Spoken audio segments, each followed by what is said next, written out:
Hi, friends. Hello, in the world. Welcome back to this episode of Complaint Free Life. And today I wanted to talk about um, how our job being the center of our lives. And it's probably going to be a bit different from any other episodes that you've been listening because I feel like in this episode, I want to be doing a bit of a rant. Not because I want to create reproaches for you or shake you, but it's just because I want to do this out of love and out of tough love. And I wanted to just try and say things in a way maybe that resonates with you that you haven't thought about it before. So the way that I want to approach this is that you know how I'm an advocate of someone who does things, or if we're making our work a center of our lives, then let's make it in a way that nurtures us, that fulfills us, that meets a lot of our expectations and a lot of our needs that we otherwise do not maybe get it. And that's why let's create that type of work environment. And you also know that I'm the believer who believes that all of this change can happen and will happen individually with each of us making that change happen. So I will be drawing you two visions of making a work our center and everything, how our lives evolves and surrounded by this work being the center of our lives. I want to draw two different visions, and I would really love for us all to start advocating to make changes within ourselves to go to the vision that we like most and getting away from the vision that is probably sucking our soul out. I never do a podcast explicit, so I don't know if this sucking the energy out is a under the explicit category, but anyway, do you know what I mean? So I really would love for us to start imagining if the work is our all and everything, if we are willing to sacrifice everything because of our work, at least the work needs to bring us joy, fulfillment, satisfaction, and content, the life purpose. And if it's not the case, then maybe it's time to change it. So the way that the first vision that I'm going to draw is basically, I feel like a lot of our work for many adults in the world has become this, imagine instead of a work, imagine a human being, imagine a human being who is always wanting attention from us, who's always wanting our fullest dedication, our fullest presence 24/7. Of course, I'm exaggerating, but you know what I mean. Who's always wanting us to be feeling guilty if we're not working all the time, if we're not producing all the time, if we're not giving what it wants, always demanding things from us, and we're allowing that to happen. We have no boundaries. We're overwhelmed, stressed out all the time, and thinking of going to work or doing the work creates anxiety and pressure, but we continue doing it because we feel like that's how things are, or this is how it should be. And we are even to a point of ignoring everyone else in our lives who are important, or everything else that we like doing. We ignore them in the name of satisfying this person, right? So imagine that our work is that person, and the person dictates when we can take vacation and when not, and we are because we're ignoring our loved ones, we are trying to send them good money, or we're trying to take them to good vacations once in a while, so that they don't really say anything that they actually have been thinking of saying or wanting to say. But they are like, well, you are saving the world, so we cannot really do anything about it, or we don't want to get in the way of it, or whatever it is, right? So imagine them not saying anything, but we continue doing this work, or we continue to trying to satisfy this person, and the person occupies everything, and every mental energy in our head, and we are producing, trying to help this and trying to help that, and in the end of the day, we are exhausted. Now, imagine if we had that person in our lives, how long do you think we would tolerate? Imagine if that person is an adult, right? So you can see that in this vision, a lot of what I'm saying reminds probably many of you of having a child in our home, and us being overwhelmed, and us not really knowing what to do, but to keep satisfying the child, and keep giving what it needs, and all of this stuff. Even then, we would draw lines, and we would draw boundaries. But I see so many times that, from obviously me including, this is how I used to be, from myself, from so many dear colleagues of mine that I love, friends. I see this so often that, and this is not only in humanitarian world, I think it's like in so many other in working environments, that our work becomes um, this child, or this attention-seeking person who always demands, who always wants this and that and that. And then as long as we are not able to put this boundaries, or as long as we're not sticking to our own principles and values, and saying, no, this is how it's going to go, and this is not how it's going to go, and then paying attention to everything else we want in our lives, and spending time with our loved ones, as long as we're not doing that, then this center of attention, this work, consumes everything and every energy that we have, that we are not really capable of stopping ourselves. We get so attached to it. We are so drawn, and feeling like if we don't do that, we're not doing a good job. We feel guilty, we shame ourselves and everything else. And then it just becomes like everything in our lives and everything else that we have become the side things, or things that we spend time when we have time, and if we don't, which we often don't, and therefore we don't spend time with any of them, and that's how things go.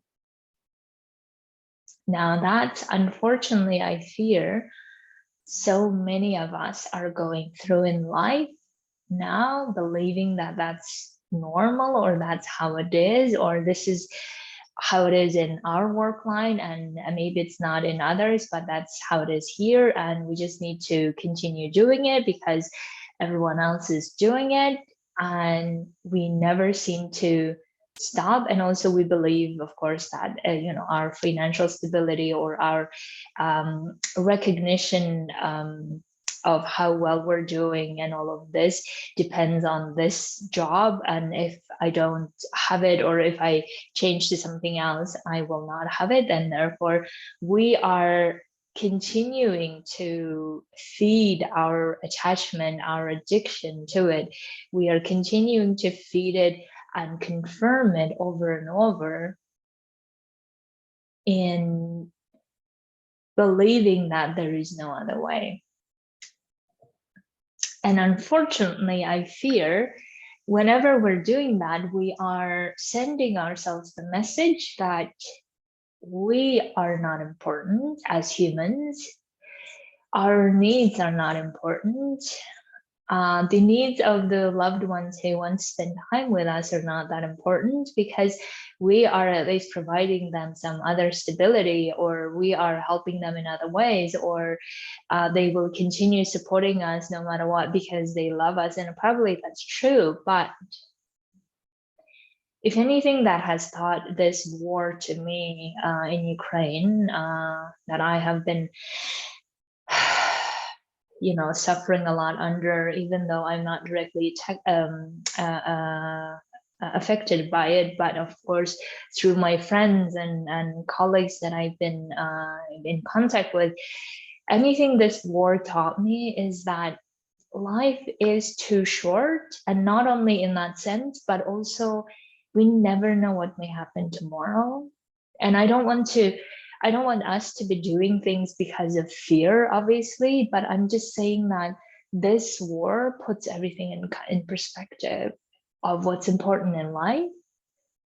And what's important in life is you individually, us individually, as much as our communities, as much as what we value in life. But what is important is that doing and pursuing those desires, those wishes that we truly want, spending time with people we want, that's important. Because if we keep following this pattern of my job is everything and everything else comes later, probably it will never, and even if it does, it will probably maybe too late. So that's why I really want us individually, if you allow me, if you permit me to suggest, please take a vision that you love individually, each of us.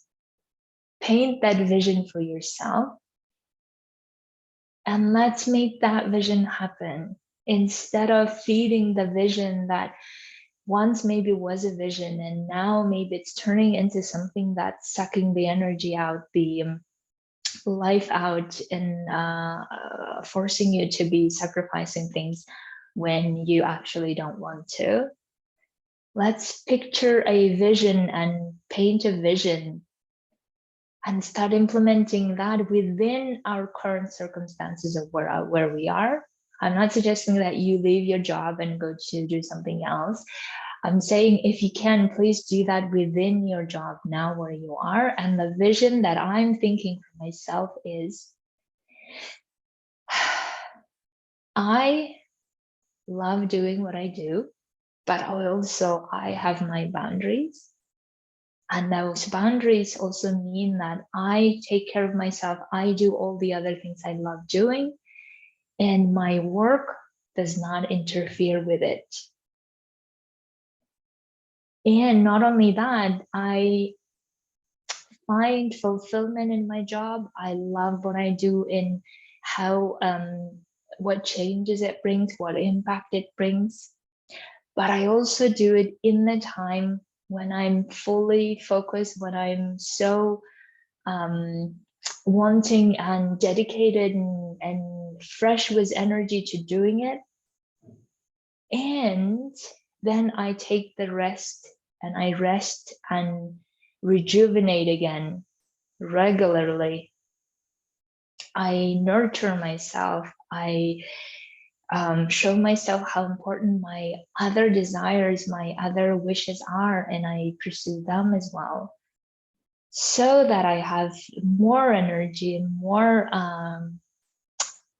more exuberance, more motivation, more inspiration to be doing this work, so that I can be more helpful to people, so I can be more constructive in my conversations, so I can be and so I am not busy dealing with stress out myself, or so I'm not dealing with resentment, so I'm not dealing with overwhelm, but I'm so focused on how to create the result that the people I'm serving want? How can we do that together?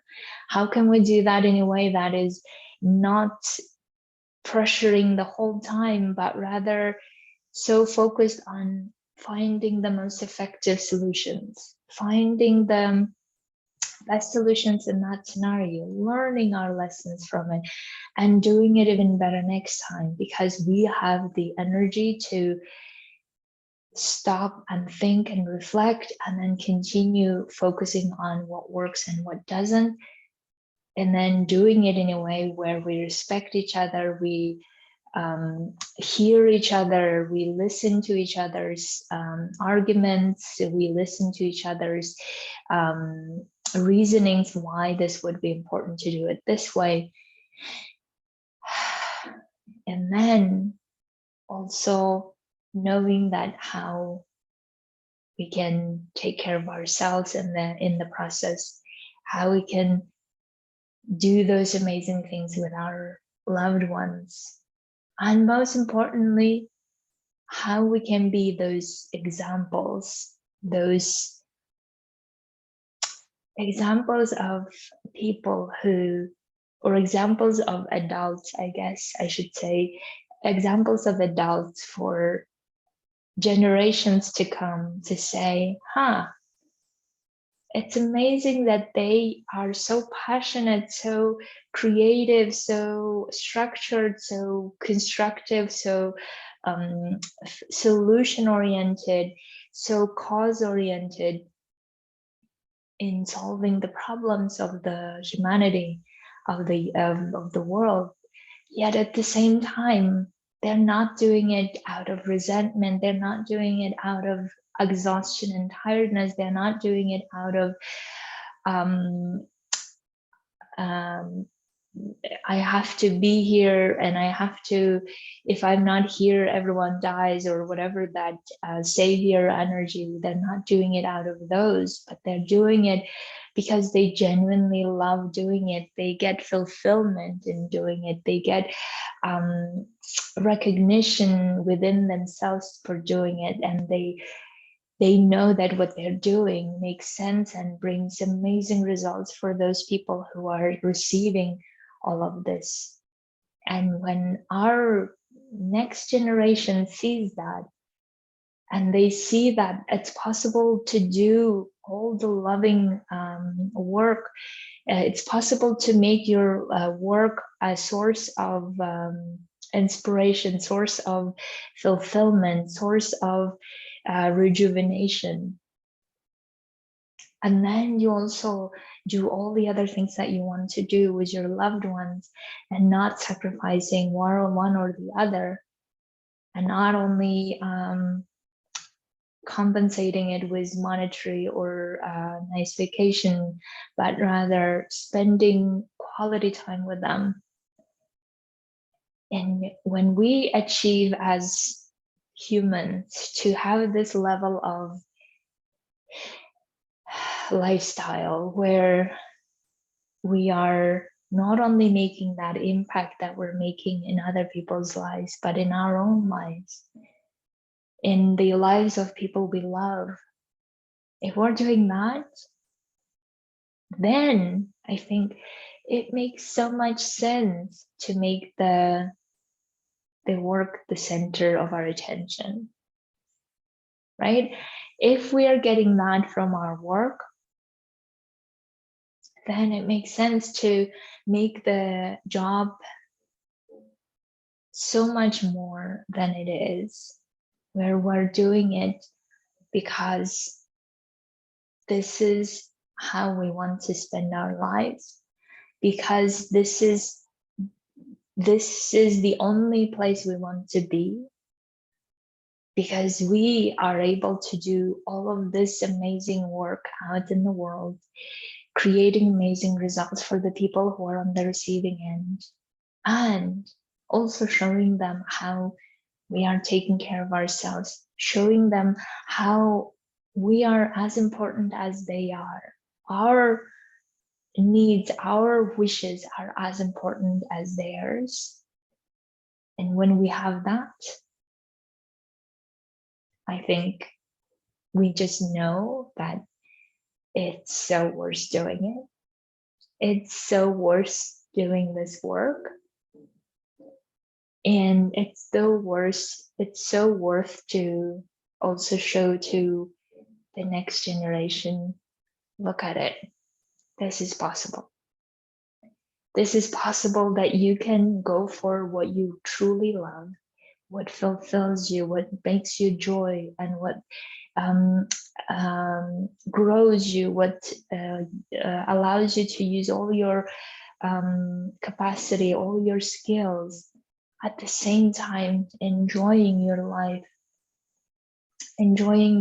with loved ones, loving it. It's possible. So, my dears, if you permit me, I want to request you to draw your vision of how you want to have your work to be a center of your life, how that could look like in an ideal way. And let's start creating it, us individually. And imagine if each of us did it, imagine how would that be in the whole community of us. So if you need help with this vision, if you need help with executing this vision, you know how to find me. Thank you so much. Have an amazing weekend, and I will speak to you next week.